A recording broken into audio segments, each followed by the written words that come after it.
ఈరోజు ఇక్కడ హాస్పిటల్లో ఒక యంగ్స్టర్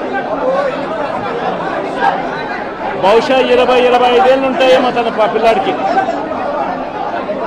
ఆ 20 ఏళ్ళ పిల్లాడిని ఎందుకు నిర్దాక్షిణ్యంగా కొట్టారో కూడా తెలియదు. కేవలం ఎన్నికల్లో వైఎస్ఆర్ కాంగ్రెస్ పార్టీకి తరఫున తాను ఓటు వేశాడని, వైఎస్ఆర్ కాంగ్రెస్ పార్టీకి సంబంధించిన కుటుంబానికి చెందిన వ్యక్తిని అతి దారుణంగా కావాలని అదే పనిగా వేంపల్లకు అదే పనిగా ఒక వెహికల్లో వచ్చి దారిలో పోతా ఉన్న పిల్లోడిని బైక్ ఆపి నిర్దాక్షిణ్యంగా కొట్టి హాస్పిటల్ పాలు చేస్తూ ఉంటే ఏమి సాధిస్తూ ఉన్నారు? ఇంతవరకు పులివెందుల్లో ఎప్పుడు ఇలాంటి సాంప్రదాయం లేదు.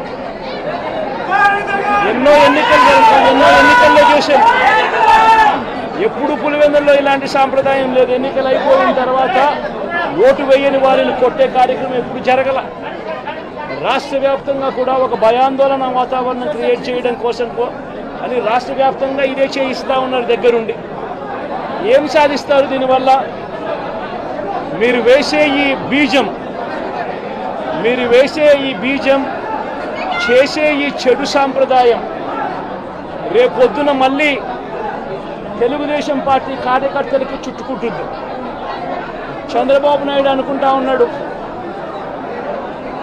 తానేదో ఈ మాదిరిగా చేసి భయాందోళన క్రియేట్ చేసి వైఎస్ఆర్ కాంగ్రెస్ పార్టీకి ఓటు వేసిన వాళ్ళని కొట్టడం వల్ల ఒక తెలియని ఆనందం తనలో ఏదో పొందాలని చెప్పి అనుకుంటా ఉన్నాడు.